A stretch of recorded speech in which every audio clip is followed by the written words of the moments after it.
मी नाशिकहून दुपारी 2 वाजता निघालो, तेव्हा जुलैचा महिना होता, त्यामुळे आकाशात ढग दाटले होते.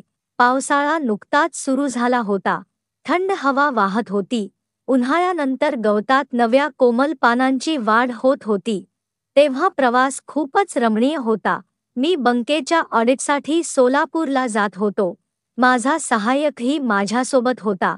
मी एक वरिष्ठ चार्टर्ड अकाउंटंट आहे. त्यामुळे मला अनेकदा दुसऱ्या शहरात बँकेचं ऑडिट करण्यासाठी जावं लागतं. माझं वय 45 वर्ष आहे आणि माझ्या घरी माझी पत्नी आणि मुलं आहेत, ज्यांना सोडून आठवडाभरासाठी बाहेर जाणं मला आवडत नव्हतं. पण वरिष्ठ अकाउंटंट असल्यामुळे नकारही देता येत नव्हता. मजबुरी होती, म्हणून मजबुरीत जावं लागत होतं. पण शहराची निवड मी स्वतः करत असे. यावेळी मी सोलापूर निवडलं, कारण माझी सासर तिथंच होती. माझी सासू, माझा साला विजय आणि त्याची बायको प्रिया तिथे राहत होते.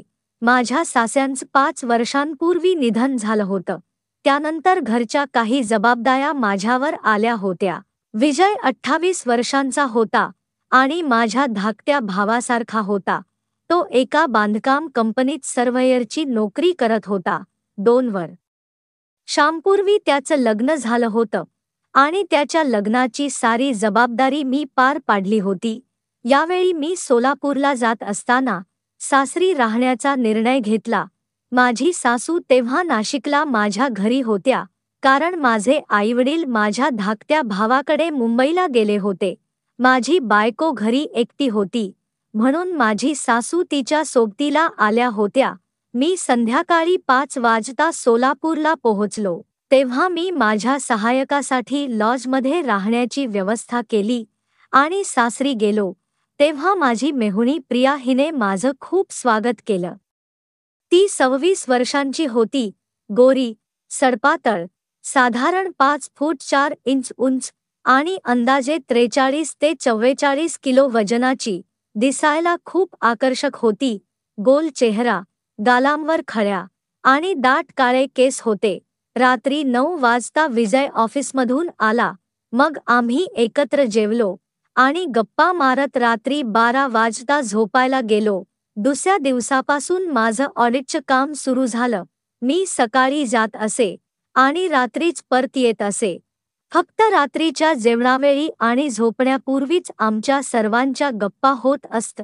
तेव्हा आम्ही ठरवलं की वीकेंडला कुठेतरी फिरायला जाऊ. येणारा रविवार हा महिन्याचा दुसरा रविवार होता, त्यामुळे विजयला सुट्टी होती आणि माझ्या बँकेतही अर्ध्या दिवसाची सुट्टी होती. तेव्हा आम्ही प्रतापगडला जायचं ठरवलं आणि तिथे एक दिवस राहण्याचा प्लॅन केला. विजयच्या एका मित्राने तिथल्या रिसॉर्टमध्ये काम केलं होतं. त्याने लगेच आमच्यासाठी 2 रूम बुक करून दिल्या. या प्लॅनमुळे प्रिया सर्वात जास्त खुश होती, कारण तिला रोजच्या कामातून ब्रेक मिळणार होता. त्यामुळे ती खूप उत्साही होती. पण रविवारी रात्री जेव्हा विजय ऑफिसमधून परतला, तेव्हा त्याने सांगितलं की त्याला अचानक 7 दिवसांसाठी सर्व्हेच्या कामासाठी बाहेर जावं लागेल. याचा अर्थ आमची पिकनिक रद्द झाली. हे ऐकून प्रिया खूप उदास झाली. विजय तसंही आपल्या कामात व्यस्त असायचा, त्यामुळे त्याला फिरायला जायचा वेळ कमीच मिळायचा. मी हेही पाहिलं की विजय थोडा कंजूस होता आणि प्रियाच्या आनंदासाठी जास्त खर्चही करत नव्हता. तसंही या पिकनिकचा सारा खर्च मी उचलणार होतो. विजयला त्याची काही अडचण नव्हती, म्हणून त्याने सुचवलं की जर तो येऊ शकत नसेल तरी आम्ही पिकनिकला जाऊ शकतो. यावर मी आणि प्रिया विचार करू लागलो. मग विजयने आणखी एक सूचना दिली की 2 रूम बुक आहेत, तर प्रिया तिच्या एखाद्या मैत्रिणीला सोबत घेऊ शकते. हे ऐकून प्रियाचा मूड थोडा बरा झाला आणि तिने लगेच आपल्या 4-5 मैत्रिणींना फोन केला. तेव्हा तिची एक मैत्रीण पूजा यायला तयार झाली. मग ठरलं की आम्ही दुसऱ्या दिवशी दुपारी प्रतापगडला निघू. दुसऱ्या दिवशी सकाळी विजय आपल्या कामासाठी बाहेर गेला. मी तयार होऊन बँकेत गेलो. दुपारी जेव्हा बँकेतून परतलो, तेव्हा प्रिया पिकनिकच्या तयारीत व्यस्त होती. तिच्या सुंदर तपकिरी डोळ्यात एक वेगळीच चमक होती. तिच्या डोळ्यात उत्साह आणि याळपणा दोन्ही होते. मग जेव्हा आम्ही जेवायला बसलो तेव्हा प्रियाने उत्साहाने मला विचारलं, जिजाजी, तिथे जेवायला काय काय मिळेल?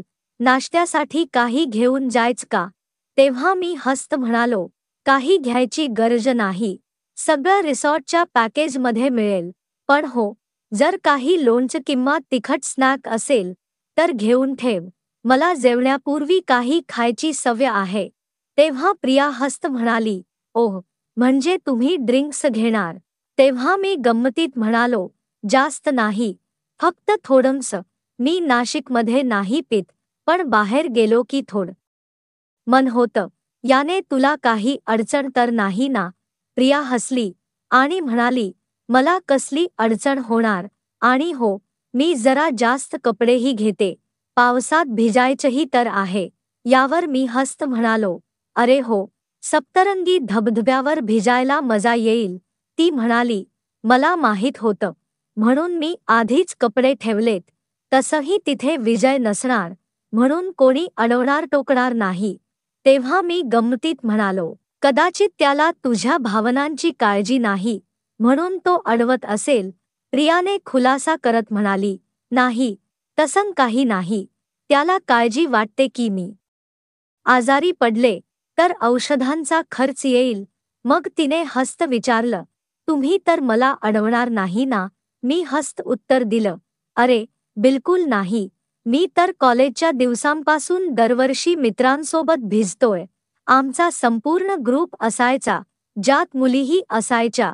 तुझी नंद म्हणजे माझी बायको सुद्धा. आता आमचा पूर्ण मूड पिकनिकसाठी सेट झाला होता. तेव्हा मी गंमतीत म्हणालो, मला तुला भिजताना पाहायला मजा येईल. तेव्हा क्षणभर आमच्या नजरा मिळाल्या. माझ्या डोळ्यातला खट्याळपणा पाहून प्रियाच्या ओठांवर हलकीशी हास्यरेखा उमटली, पण तिने ते लपवण्यासाठी पाण्याचा ग्लास उचलला आणि प्यायला लागली. पण मला माहीत होतं की ती मनातून हसत होती. तेव्हा आमच्यात अशा गमती-जमतीच्या गप्पा गेल्या काही महिन्यांपासून होत होत्या. सुरुवातीला जेव्हा ती लग्नानंतर घरी आली होती, तेव्हा माझ्याशी फार मोकळेपणाने बोलत नव्हती. मी या घरचा जावई होतो, पण मला मोठ्या मुलासारखा मान दिला जायचा. घरातले अनेक निर्णय माझ्याशी विचारून घेतले जायचे. म्हणून विजय आणि प्रिया दोघेही माझा खूप मान ठेवायचे. हळूहळू आमचं नातं मैत्रीपूर्ण आणि गमतीचं झालं. आता ती माझ्याशी खूप मोकळेपणाने बोलू लागली होती. थोड्या गंमतीनंतर प्रियाने हसत विचारलं, जिजाजी, कधी निघायचं? मी म्हणालो, बस 1 तासात. तुझी तयारी झाली ना? मग मी गंमतीत म्हणालो, आणि हो, साडी घालू नको, ड्रेस घाल. आम्ही पिकनिकला चाललोय, लग्नाला नाही. प्रिया हसत म्हणाली, हो हो, ड्रेसच घेतलीये. आता आम्हाला पूजाच्या घरीही जायचंय, म्हणून मी तिला फोन करते. मग तिने पूजाला फोन केला आणि आम्ही साधारण 2 वाजता निघालो. मग 2:40 आम्ही पूजाच्या घरी पोहोचलो. तिथे पूजाचा नवरा रमेशही आमच्यासोबत येणार होता. तो विजयसारखा 28 ते 29 वर्षांचा होता आणि एका बंकेत काम करत होता. तेव्हा माझी त्याच्याशी थोड्या वेळ गप्पा झाल्या. तोपर्यंत पूजा तयार झाली. प्रियाने तिची मदत केली. मग आम्ही सगळे प्रतापगडच्या पिकनिकसाठी सज्ज झालो. जेव्हा पूजा आणि प्रिया तयार होऊन बाहेर आल्या, तेव्हा मी अधूनमधून पूजाकडे पाहत होतो, कारण ती खूप गोरी आणि सुंदर होती. मग आम्ही तिथून निघालो. आम्ही सगळे माझ्या गाडीतून जात होतो. रमेश माझ्या बाजूला पुढे बसला होता आणि प्रिया आणि पूजा मागे बसल्या होत्या. तेव्हा मी गाडी चालवताना अधूनमधून मिररमधून प्रियाकडे पाहत होतो. तिच्या डोळ्यात पिकनिकचा वेगळाच उत्साह दिसत होता. जेव्हा जेव्हा आमच्या नजरा मिळायच्या, ती चोरट्या हास्याने हसत होती. तिकडे रमेश माझ्याशी गप्पा मारत होता, पण माझं लक्ष कुठेतरीच होतं.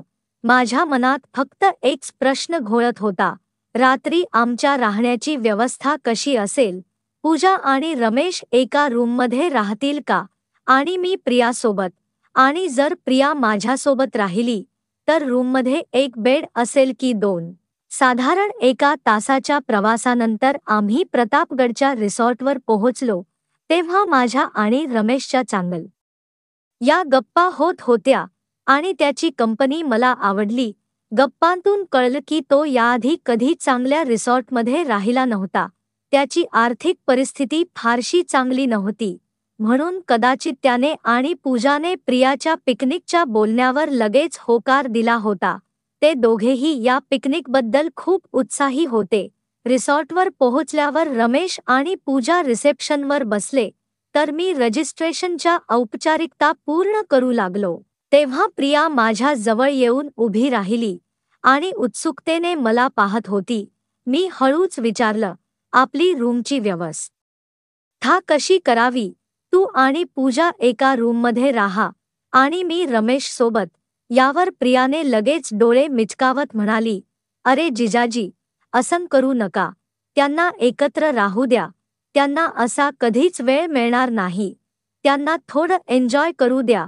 आपण दुसऱ्या रूममध्ये राहू. तेव्हा मी तिचं म्हणणं मान्य करत म्हणालो, ठीक आहे, तुझ्या मर्जीप्रमाणे. आतून मी खूप उत्साही होतो. मग थोड्या वेळाने बेल बॉय आमच्या गा घेऊन आला आणि आम्हाला आमच्या रूमपर्यंत घेऊन गेला. रिसॉर्ट डोंगरावर होतं आणि सगळ्या रूम्स ग्राउंड फ्लोअरवर बांधलेल्या होत्या. रमेश आणि पूजाची रूम दुसऱ्या बाजूला होती, तर आमची रूम वेगळी होती. आम्ही आपापल्या रूममध्ये गेलो. रूम खूप सुंदर होती आणि माझ्या अपेक्षेप्रमाणे त्यात एक मोठा डबल बेड होता. उत्तम लाकडी फर्निचर, संपूर्ण रूममध्ये कार्पेट, एसी, टीव्ही, फ्रीज आणि इतर सर्व आधुनिक सुविधा होत्या. प्रिया रूम पाहून खूप खुश झाली. तेव्हाच मी पूर्वेकडच्या खिडकीचा पडदा बाजूला करून खिडकी उघडली. थंड हवेचा झोत आत आला आणि आम्हाला ताजं वाटलं.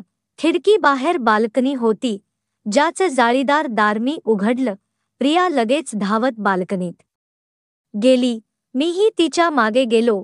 बाल्कनीतून पूर्व घाटाचा अप्रतिम नजारा दिसत होता. हलके ढग होते, पाऊस पडत नव्हता, पण हवामान रम्य होतं. हिरव्यागार घाट आणि झाडं खूप सुंदर दिसत होती. सूर्यकिरणं अशी चमकत होती, जणू कोणी हिरव्या गालिच्यावर प्रकाश टाकला होता. हे सगळं पाहून प्रिया त्या नजाऱ्यात हरवून गेली. मी तिला तिथेच सोडून रूममध्ये आलो आणि रूम सर्व्हिसला फोन करून चहा आणि स्नॅक्स ऑर्डर केले. मग मी माझ्या बॅगमधून कपडे काढून बाथरूममध्ये गेलो. थोड्या वेळाने फ्रेश होऊन बाहेर आलो, तेव्हा पाहिलं की प्रिया रूममध्ये आली होती. मी तिला विचारलं, आता काय प्लॅन आहे? आधी बाहेर फिरायला जाऊ की इथेच रूममध्ये आराम करू? तसं मी चहा मागवला आहे, तो पिऊन निघू. यावर प्रिया हसत म्हणाली, अरे, मीही येणार. मी इथे एकटी थोडी बसणार आहे. थांब, मी आधी त्या दोघांना विचारून येते. ती दाराकडे निघाली, तेव्हा मी तिला टेलिफोनकडे इशारा केला. प्रिया हसत हसत डोक्यावर हात मारत टेलिफोनकडे गेली आणि पूजाच्या रूमचा नंबर डायल केला. थोड्या वेळ बोलल्यानंतर ती हसत माझ्याकडे पाहत म्हणाली, ते दोघे रूममध्येच थांबताहेत, कोणता तरी सिनेमा पाहताहेत. तेव्हा आम्ही दोघे एकमेकांकडे पाहून हसलो. तेवढ्यात दारावर टकटक झाली. मी दार उघडलं, तर रूम बॉय चहा घेऊन आला होता. मग आम्ही हसत हसत बसून चहा प्यायला लागलो आणि गप्पा मारू लागलो. चहा पिता पिता मी प्रियाला म्हणालो, तयार हो. तेव्हा तिने उत्साहाने विचारलं, जिजाजी, मी काही वेगळे कपडे घालते तर चालेल ना? तुम्ही रागावणार तर नाही ना? यावर मी हसत म्हणालो, अरे, काहीही घाल, मला काही अडचण नाही. फक्त तुला लाज वाटणार नाही, एवढंच पुरे. तेव्हा प्रिया खट्याळ अंदाजात हसली आणि म्हणाली, मग तुम्ही जरा बाल्कनीत जा. कपडे बदलते. मी चुपचाप बाल्कनीत गेलो आणि दार ओढलं. एक क्षण असा वाटला की दारात काही झरोखा आहे का, पण मग मी तो विचार झटकला. थोड्या वेळाने प्रियाने आतून आवाज दिला, या आत. मी आत गेलो आणि तिला पाहून क्षणभर थबकलो, कारण तिने निळी जीन्स आणि लाल टी शर्ट घातली होती. यापूर्वी मी तिला बहुतेक वेळा साडी किंवा नाशिकच्या ड्रेसमध्येच पाहिलं होतं. जीन्स तिच्या शरीरावर चांगली फिट बसली होती आणि माझा अंदाजा बरोबर होता की ती खूप सुंदर आहे. खरं सांगायचं तर ही ड्रेस साडी किंता नाशिकच्या ड्रेसपेक्षा तिच्यावर खूप जास्त शोभत होती. तेव्हा प्रियाने उत्साहाने म्हणाली, "कशी दिसते? हा ड्रेस लग्नापूर्वीचा आहे. खूप दिवसांनी घातलाय. तुम्ही सांगाल तर बदलते." मी हसत म्हणालो, "हां, उलट हा तर तुझ्यावर चांद लावतोय." यावर प्रिया हसत म्हणाली, "पण माझ्या नव्याला हा आवडत नाही. त्याचं म्हणणं आहे की बायवर्गाने असे कपडे घालू नयेत." मी हसत उत्तर दिलं, "अरे, त्याला काय माहीत? किती बायका अशा ड्रेसेस घालतात आणि पिकनिकला असले ड्रेस नाही घालायचे. तर मग कधी घालायचे?" तेव्हा प्रियाने खट्याळपणाने डोळे मिचकावले आणि म्हणाली, "म्हणजे मी साडी घालते तेव्हा वाईट दिसते." मी घाईने म्हणालो, "नाही नाही, मी बायकांबद्दल साधारण बोलत होतो. तू नाही. चल, आता निघू." मग आम्ही रूममधून बाहेर पडलो आणि प्रतापगड किल्ल्याच्या आसपास फिरायला लागलो. हवामान खूप रम्य होतं. हलकी बूंदाबांदी होत होती, पण जास्त पावस नव्हता. जेव्हा आम्ही किल्ल्याच्या जुन्या भागात पोहोचलो, तेव्हा प्रियाने उत्साहाने म्हणालं, "जिजाजी, इथून खाली गेलो तर एक झरा आहे. जाऊ का? फक्त 15 मिनिट लागतील आणि अंधार पडण्यापूर्वी परत येऊ." यावर मी होकार दिला, "ठीक आहे, चल मग." आम्ही एका अरुंद वाटेने खाली उतरू लागलो. वाट हलक्या झुडपांमधून जात होती. जंगल जास्त घनदाट नव्हतं, पण ती सामान्य वाटही वाटत नव्हती. खाली थोड्या अंतरावर एक गाव दिसत होतं. आम्ही हळूहळू खाली उतरत होतो. मध्ये मध्ये अनेक छोटे छोटे नाले आले, जे ओलांडत आम्ही पुढे निघालो. पावसामुळे माती ओली आणि निसरडी होती, त्यामुळे आम्हाला सांभाळून चालावं लागत होतं. मला डोंगरात ट्रेकिंगचा अनुभव होता, त्यामुळे मला काही त्रास होत नव्हता. प्रिया माझ्यापुढे चालत होती. जीन्स घातल्यामुळे तिला आरामात चालताना पाहणं मला आवडत होतं. तेव्हाच एका ठिकाणी तिचा पाय घसरला आणि ती पडायला निघाली. मी लगेच पुढे झेप घेतली आणि तिला धरलं. मग मी तिला सांभाळून उभा केलं. जेव्हा मी प्रियाला पहिल्यांदा स्पर्शलं, तेव्हा तिचे हात मला खूप मलायम वाटले. तिच्या शरीरातून एक खास सुगंध येत होता. मी गंमतीने म्हणालो, "पडलीच होतीस तू." यावर प्रियाने स्वतःला सांभाळत उत्तर दिलं, "हो जिजाजी, वाट थोडी निसरडी आहे. आता आपण ज्याजवळ पोहोचलो. फक्त थोडं पुढे जायचं." तेव्ही ती उत्साहाने म्हणाली, "पुढे एक अरुंद नाला आलाय. तो फार खोल नव्हता, पण त्यावर शेवाळ साठलं होतं." मी प्रियाला थांबायला सांगितलं आणि स्वतः पुढे गेलो. मग तिला म्हणालो, "माझा हात धर. ती फार आहे. पुन्हा पडशील." तिने तिचा हात मला दिला आणि मी तिचा हात धरला. प्रियाचे हात तिच्या शरीराच्या मानाने मोठे होते. लांब आणि कोमल बोटं होती. मला तिला घट्ट धरायची गरज पडली नाही, कारण तिने स्वतः माझा हात मजबूत धरला होता. तेव्हाच एका ठिकाणी जमीन खूप निसरडी होती. तेव्हा तिने दुसरा हात माझ्या खांद्यावर ठेवून स्वतःला सांभाळलं. नाला ओलांडल्यानंतर तिने खांद्यावरून हात काढला, पण माझा हात सोडला नाही. मग आम्ही हातात हात धरून पुढे निघालो. थोडं पुढे गेल्यावर आणखी एक मोठा नाला आला. तेव्हा प्रियाने माझा हात खेचला आणि उत्साहाने म्हणाली, "जिजाजी, पहा, डावीकडे झरा दिसतोय." तेव्हा तो नजारा पाहण्यासारखा होता. आमच्या डावीकडे साधारण 20 फूट अंतरावर एक झरा कोसळत होता. त्याची उंची साधारण 70 ते 80 फूट असेल. झऱ्याचं पाणी खाली पडताच फेसात बदलत होतं आणि जोराच्या आवाजाने उडत होतं. एक बारीक वाट आम्हाला त्या झऱ्याजवळ घेऊन गेली. जसजसं आम्ही जवळ पोहोचलो, तसतसं झऱ्याच्या पाण्याचे थंड थेंब हवेत उडून आमच्यावर पडू लागले. मला हे थेंब खूप आवडले, म्हणून मी तिथेच उभा राहून या पावसाचा आनंद घेऊ लागलो. पण प्रिया अजून पुढे जायला उत्सुक होती. तिने माझा हात आणखी जोरात धरला आणि पुढे निघाली. पण या गडबडीत तिचा पाय पुन्हा घसरला. मी लगेच खाली वाकलो आणि तिला घट्ट धरलं.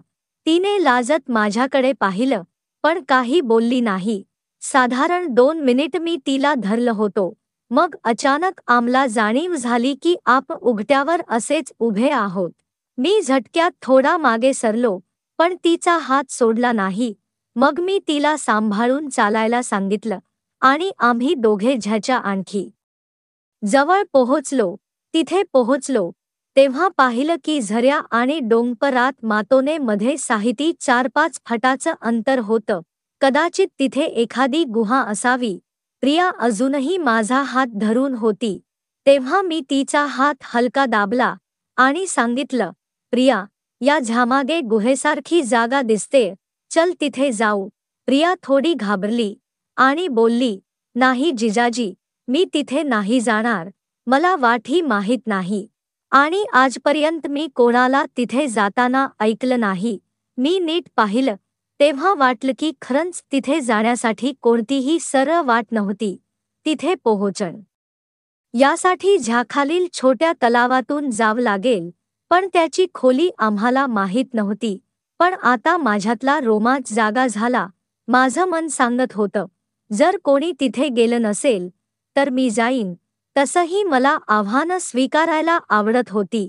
दुसरं, जर मी असं केलं तर प्रिया माझ्याने प्रभावित होईल, म्हणून मी तिथे जायचं ठरवलं. मी प्रियाचा हात सोडला आणि सांगितलं, मी पाहतो, तिथे जाऊ शकतो का नाही. प्रियाने मला थांबवायचा प्रयत्न केला, पण मी तिच्या बोलण्याला मानलं नाही आणि पाण्यात उतरलो. मी खूप सावधपणे चालत होतो, कारण खाली निसरड होतं. थोडं पुढे गेल्यावर मला जाणवतं की पाणी खोल होतण्यात मी जवळच्या पत्थरांना धरून हळूहळू पुढे सरत होतो. जेव्हा पाणी माझ्या कमरेपर्यंत पोहोचलं तेव्हा पुढे जाण्यासाठी पोहण्याशिवाय पर्याय नव्हता. मी जवळच्या पत्थरांना धरून पोहायला सुरुवात केली. जसे मी झ्याखाली पोहोचलो तसे पाण्याचा प्रवाह खूप वेगवान होता. जर मी पत्थर घट्ट धरला नसता तर बुडालो असतो, पण मी हिम्मत सोडली नाही आणि पुढे सरत राहिलो. अखेरीस मी झरा पार केला आणि त्यामागे जाऊन उभा राहिलो, जसं मला वाटलं होतं. तिथे डोंगरात मध्ये गुहेसारखी एक छोटीशी जागा होती. ती साधारण 7 फूट लांब आणि 5 फूट रुंदी होती. जर कोणी तिथे बसायचं तर खाली एक मोठा पत्थर होता. समोर झ्याचं पाणी पडद्यासारखा खेळत होतं, ज्यामुळे ती जागा एका बंद खोलीसारखी वाटत होती. मी तिथे उभा राहून त्या नजाऱ्याचा आनंद लुटत होतो. प्रिया अजूनही दुसऱ्या बाजूला उभी होती. मी विजी नजरेने तिच्याकडे पाहिलं. ती आश्चर्याने माझ्याकडे पाहत होती. तिच्या चेहऱ्यावर हैराणीचे भाव पाहून मला खूप आनंद झाला. मी जोराने सांगितलं, काय, तूही इथे येतेयस का? प्रियाने घाबरत म्हणालं, नाही नाही, मला खूप भीती आहे. मी हसत म्हणालो, भी कसम, मी तर आलो ना. यावर प्रियाने घाबरत उत्तर दिलं, नाही जिजाजी, तुम्ही तर चांगले पोहता, मला पोहायला येत नाही. तिचं बोलणं ऐकून मी जोराने हसलो. मग मी तिथे थोडा वेळ उभा राहिलो आणि झ्याच्या पाण्याचा आनंद घेतला. थोड्या वेळाने मी परतायला निघालो. मी आधीच अंदाज लावला होता, म्हणून परतताना मला जास्त त्रास झाला नाही.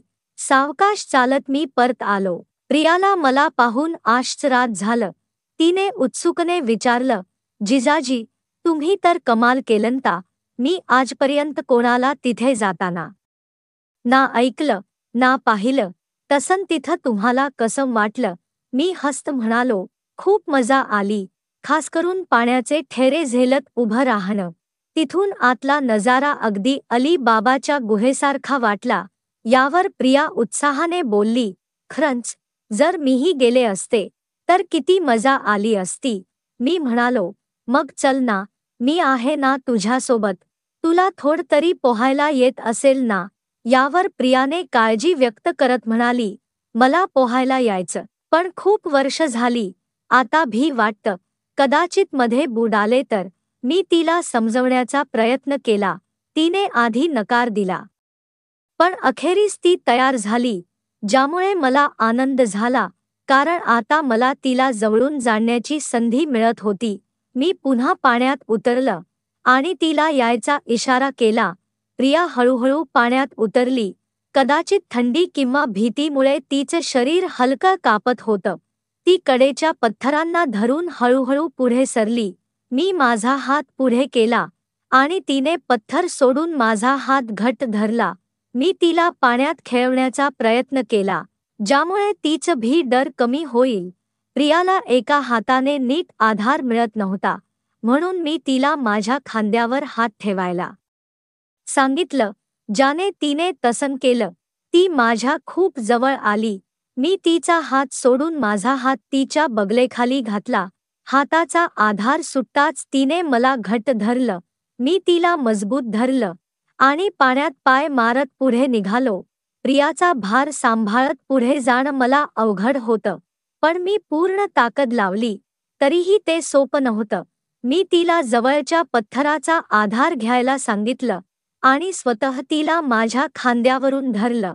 मी पुन्हा तिचा हात माझ्या बघळेखाली घेऊन तिला घट्ट पकडलं आणि हळूहळू पुढे निघालो. या दरम्याने ना तिने कोणता आक्षेप घेतला, ना मी काही बोललो. आता आम्ही जवळपास अर्धी वाट पार केली होती. पुढे खोल पाणी होतं, पण प्रियाची घबराट कमी झाली होती. तीच चेहरा आधीपेक्षा शांत दिसत होता. ज्याच्या फवायांमध्ये ती हळूहळू पाण्यात डोलू लागली. आता ती मोकळेपणाने बोलत होती आणि मला गंमतीने चिडवतही होती. प्रियाची इतकी जवळीक मला बेचैन करत होती. मला वाटत होतं की हा क्षण आणखी खास व्हावा. म्हणून मी म्हणालो, चल आता पूर्ण पार करू. यावर प्रिया हसत बोलली, मी तर फक्त तुमच्या सोबत असल्याने हिम्मत करते, नाहीतर कधीच नाही आली. मला सोडू नका हं. मी सांगितलं, बिलकुल नाही. तुला मजबूत धर. मग मी एक सूचना दिली, असं कर, माझ्या पाठीवर बस. मी पोहून तुला तिकर पर ले चलतो. हे सांगताच मी तिच्या प्रतिक्रियेची वाट न पाहता तिचा हात धरला. तिने आधी झिळकत नकार दिला, पण पुढच्या क्षणी ती तयार झाली. मी तिला माझ्या पाठीवर बसवलं. तिने माझे खांदे घट्ट धरले आणि माझी मान तिच्या बाहूंनी. मी खोल्या पाण्यात पोहायला लागलो. प्रियाला भी वाटलं आणि तिने मला आणखी घट्ट धरलं. तिने तिचे पाय माझ्या कंबरभोवती गुंडाळले, ज्यामुळे तिचं संतुलन राहील. आता ती पूर्णपणे निश्चिंत झाली होती, पण माझी जबाबदारी वाढली होती. मी तिला घेऊन हळूहळू पुढे सरत होतो. ती इतकी जवळ होती की तिचं डोकं माझ्या डोक्याला लागलं होतं. तिचा गाल माझ्या कानाला. मी तिला हौसला देण्यासाठी हलका चेहरा तिच्या दिशेने वळवलं आणि हसत विचारलं, प्रिया, मजा येतेय ना? मजेत माझ्या खांद्यावर बसलीस? यावर प्रिया हसत बोलली, जिजाजी, तुम्ही किती छान आहात. असं म्हणत त्यानं अचानक माझा गाल हलक्याच पकडून चिमटा काढला. मी एका क्षणासाठी हैराण झालो. मला तिचा हा नटखटपणा खूप आवडला. मी माझं चेहर थोडं तिच्या बाजूला वळवलं, ज्यामुळे तिचा गालाचा स्पर्श जवळून जाणवेल, पण तिने तर हद केली. माझ्या गालावर पुन्हा चिमटा काढला. प्रत्युत्तरात मीही हलकं माझं गाल तिच्या गालाला घासलं. ती हसली आणि मग आम्ही झामाकच्या पाटावर पोहोचलो. जसजसे ही झामाकच्या चट्टानवर पोहोचलो, प्रिया माझ्या पाठीवरून उतरून खड्डावर बसली. मीही तिच्या जवळ बसून खोल श्वास घेत होतो. आम्ही इतक्यावर जवळ बसलो होतो की आमचे खांदे एकमेकांना स्पर्श करत होते. पण प्रिया त्या अद्भुत नजाऱ्यात हरवली होती. कदाचित याच कारणाने तिला आमच्या जवळीकीचं जाणीव झालं नसावं. कदाचित याच कारणाने तिला आमच्या जवळीकीचं जाणीव झालं नसावं. मी हा नजारा आधीच पाहिला होता, त्यामुळे माझा त्यात रस नव्हता. माझी नजर फक्त प्रियावर खिली होती. तीच चेहरा भिजलेला होता आणि तिच्या ओल्या केसांच्या लटा तिच्या चेहऱ्यावर पसरल्या होत्या. त्या क्षणात ती आणखी सुंदर दिसत होती. मी तिला कमाकटक पाहत राहिलो. कदाचित तिने माझ्या नजरेची उष्णता जाणवली असेल, कारण तिने हळूच तिचा चेहरा माझ्या दिशेने वळवलं. तिच्या डोळ्यात माझ्यासाठी आपुलकी, मान आणि कदाचित थोडं प्रेमही झळकत होतं. जेव्हा आमच्या नजरा मिळल्या, ती हलकेच हसली. मीही फक्त तिला पाहत राहिलो. साधारण 2 मिनिट आमच्या नजरा एकमेकांपासून हटेनात घेत नव्हत्या. मग अचानक ती शरमली आणि तिने नजर खाली घेतली. मग आम्ही असतच काही मिनिटं जवळ बसलो. आम्ही दोघं आपापल्या विश्वात हरवलेलो. मी विचार करत होतो की प्रिया आता माझ्याशी मोकळेपणाने बोलू लागलीये आणि आम्हाला यावेळी एकांतही मिळाला आहे. तर मला आता आणखी काही पाऊल उचलावं का? तसंही काल रात्री हॉटेलमध्ये जेव्हा आम्ही एकटे होतो, तेव्हा मला काहीतरी करायचं होतं. पण आता प्रियाच्या जवळीका मला बेचैन करत होत्या आणि तिच्या हालचालींवरूनही वाटत होतं की तीही याने खुश आहे, नाहीतर तिने मला चिमटा का मारला असता. आता जेव्हा मला ही संधी मिळाली आहे, ती मी हातून जाऊ द्यावी का? की मित्रांनो, ही होती आपली आजची छोटीशी गोष्ट. तुम्हाला ही गोष्ट कशी वाटली? कमेंट करून नक्की सजा. जर ही गोष्ट तुम्हाला आवडली असेल, तर लाईक करा आणि तुमच्या मित्रांसोबत शेअर करा. पुढेही अशाच रोमांचक गोष्टींसाठी आमच्या चॅनलला सबस्क्राईब करा आणि बेल आयकॉन दाबायला विसरू नका, ज्यामुळे तुम्ही आमची कोणतीही गोष्ट मिस करणार नाही. धन्यवाद.